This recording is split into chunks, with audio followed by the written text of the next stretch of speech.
At first, my clients and my course students predictably invalidate their emotions without even realizing it. And we all do this on some level. It's hard to notice and allow our emotions compassionately. We want our difficult emotions to go away, so we ignore them, we stuff them down, we judge ourselves, and many, many other means of invalidation. And of course, I get it. Our emotions are potentially very difficult, especially from shutdown. Empty, lonely, sad, hopeless, maybe even weak, just to name a few. But the reality is, to get through these emotions and toward safety emotions or experiences, you need to actually allow them compassionately. And the first step in that process is validation. In this episode, I'm going to teach you about validation and how it starts the process of self-regulation. I'm going to share the first lesson from my course, Shutdown to Stillness. It's all about validation, and it's even going to have a little challenge at the end about validating yourself. Shutdown to Stillness is available in the Stuck Not Broken Total Access membership. Go to justinlmft.com/total access or just follow the link in the description. Oh, and hi, I am Justin Sunseri. I am a therapist and coach who wants to teach you how to live with more calm, confidence, and connection without psychobabble or woo-woo. Welcome to Stuck Not Broken. This is, of course, not therapy, nor is it intended to replace therapy. The first thing we're going to cover here is shutdown and stillness. But before that, we got to do a really brief overview of the autonomic nervous system. And before that, disclaimer, the artwork that you see in here is not mine. It's actually done by AI. So I cannot guarantee the accuracy of like the brain or brainstem here. There's probably errors there. So the autonomic nervous system, basically, ever so basically and briefly, the body can be in a state of safety or danger. The danger states would be flight, fight, shutdown, and freeze. There are autonomic shifts that occur from safety to flight, from flight to fight, from fight to shutdown, or freeze. By now, you should know about the polyvagal ladder metaphor. It's a great metaphor from Deb Dana, which just illustrates that the autonomic nervous system and these different states metaphorically look like a ladder or act like a ladder. We go down in a certain sequence, can't really skip, and we come up the ladder in the reverse sequence. So we go down from safety to flight to fight to shutdown or freeze. And to come out of that, we go from shutdown, freeze, to fight, flight, and then safety. With shutdown, how do we get in shutdown, especially a stuck shutdown state? Well, shutdown's activated in the first potential as a response to an acute life threat. Shutdown's activated when the individual cannot escape and cannot be aggressive. The running away or being aggressive has not worked upon some sort of danger. And then the body goes into shutdown. It collapses. This is in the face of life threat. The path one trauma is probably more associated with freeze, but shutdown is a possibility as well. The path two trauma, though, is the chronic disruption of connectedness. This is where the impulses to connect with a safe other are repeatedly unmet or rejected, which result in a chronic defensive state. This could be any defensive state, but based on my client work, there's commonly some level of shutdown incorporated in this. If you cannot connect with or are repeatedly rejected from a safe other, then there's some level of shutdown that seems to be present. And maybe by the time they get to therapy and coaching, there might be more of a level of that, but it's usually there. Shutdown is supposed to be brief. It's not supposed to be ongoing. Even in the wild, a mammal is supposed to enter into shutdown as a last resort in the face of a life threat, but not ongoing. It's kind of quick. The mammal will go into it and come right back out of it once it neurocepts that it has the potential to do so. And then it enters its fight activation, then flight, and then it gets to safety and accesses its safety state. That's how it's supposed to be. But as humans, we get stuck in shutdown, which I'm sure you know. And when we're stuck in shutdown, this brings pretty distinct experiences, especially compared to fight, flight, and safety. Stuck shutdown brings experiences of socially we're more withdrawn, we disconnect from others. Well, disconnection is kind of the theme with shutdown, but definitely more withdrawn. Emotionally, we're more disconnected. more depression, feelings of emptiness, and a lot more. But those are some basics. Cognitively, we have thoughts that things are hopeless, that we are worthless, that we're helpless. Those are the general stuck shutdown experiences that maybe you can relate to. Okay, so that's shutdown. Remember, we're briefly reviewing these things. So what's stillness? Stillness is the combination of the shutdown state plus the safety state. It's the ability to immobilize without fear. Right now, we all have some level of stillness. Right now, on some level, we're all immobile. So we have enough safety in our system to be immobile and be okay with it. Hopefully there's not really any fear. Stillness is very important.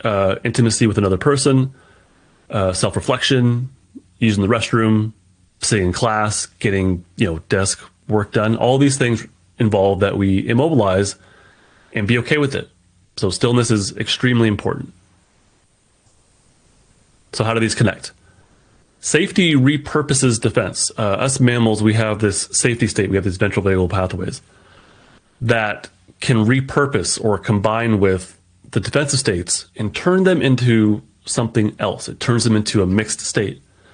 So safety is great for optimizing resources just by itself, but also when it's combined with the defensive states, it helps to optimize resources, especially for pro-social functions.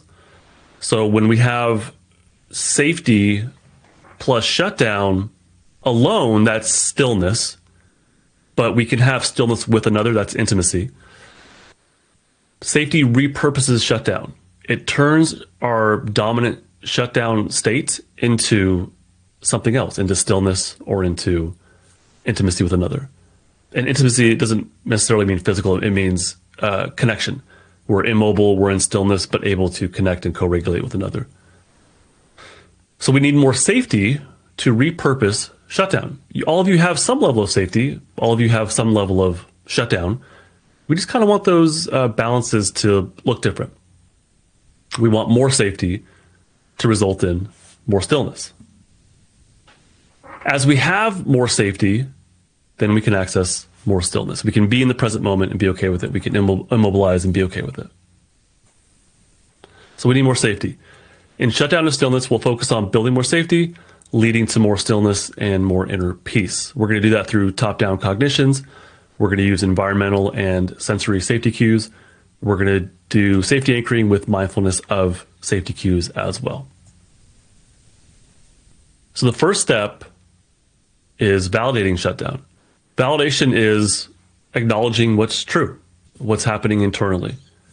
We're more focused on emotions and cognitions, but it's simply acknowledging what is true.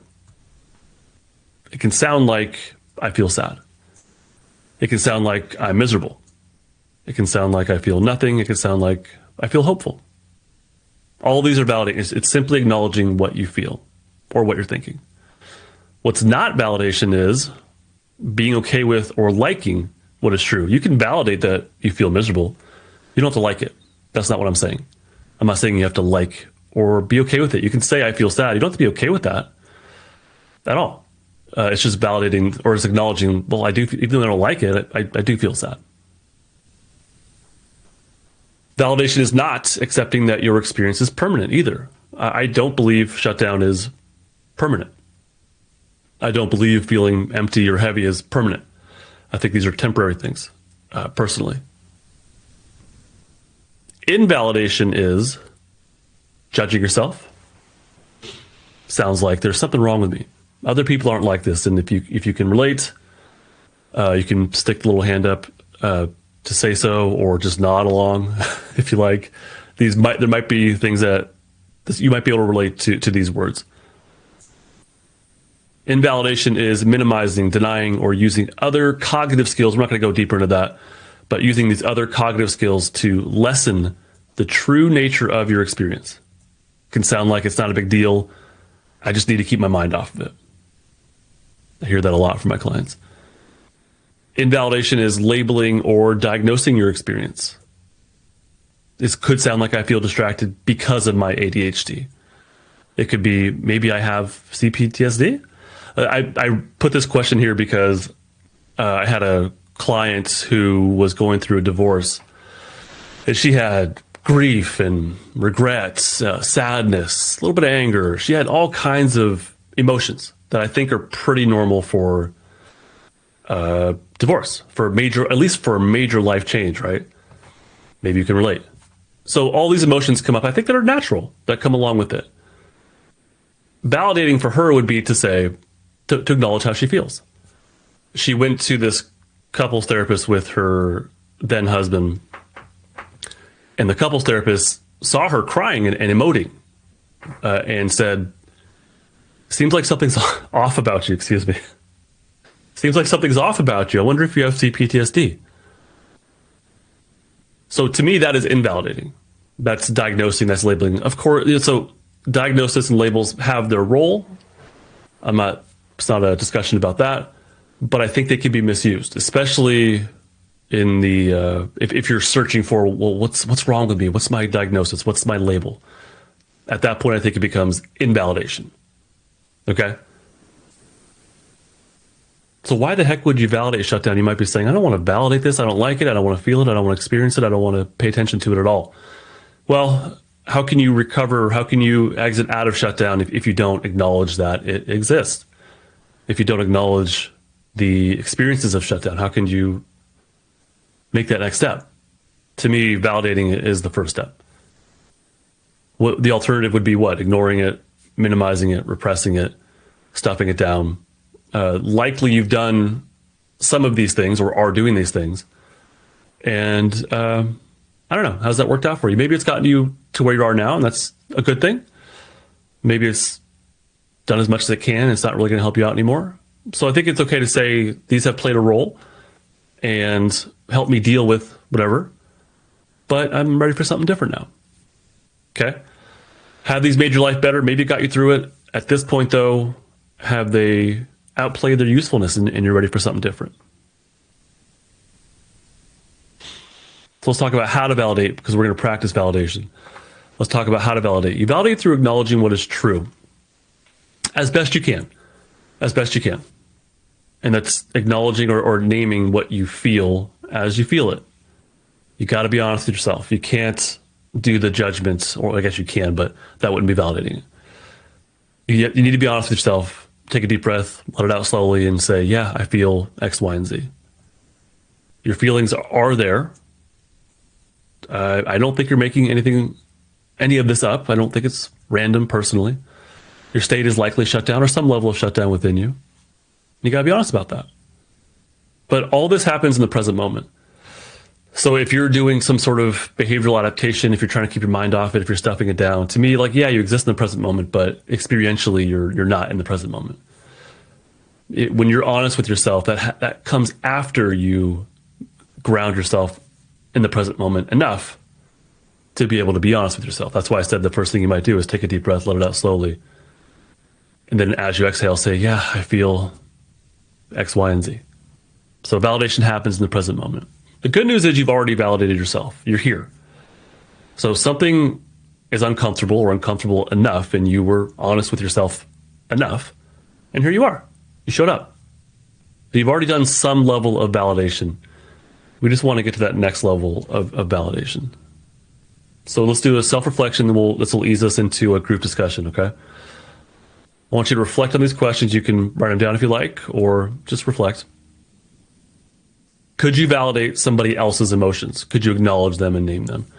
If I told you, I feel heavy and I don't want to do anything, would you be able to say, sounds like you feel unmotivated? Sounds like you might feel kind of sad, Justin.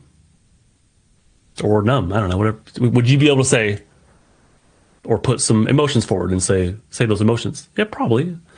I assume you'd be able to.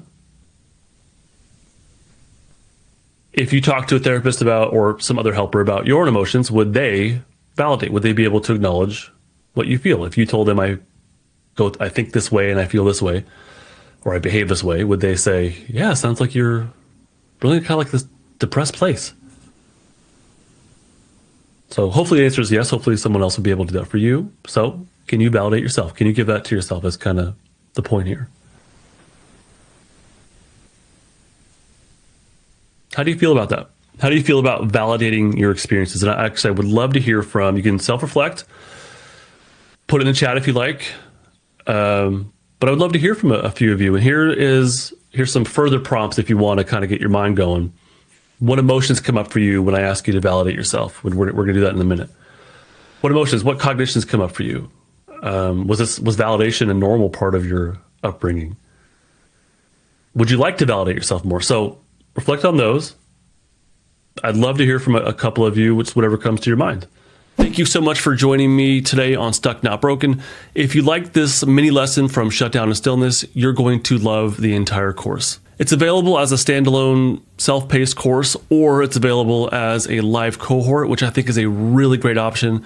We went through the first round of it and it was fantastic. It was a great experience. Both of these options are in the Stuck Not Broken Total Access membership. Through this membership, you'll get exclusive access to the knowledge that you need through my polyvagal trauma relief system. You'll also have the option of connecting with others and spending more time with me in the community, plus a whole bunch of other stuff if you want to go even deeper into your unstucking process. Thank you for being a part of the podcast, and I cannot wait to welcome you into the Stuck Not Broken Total Access membership.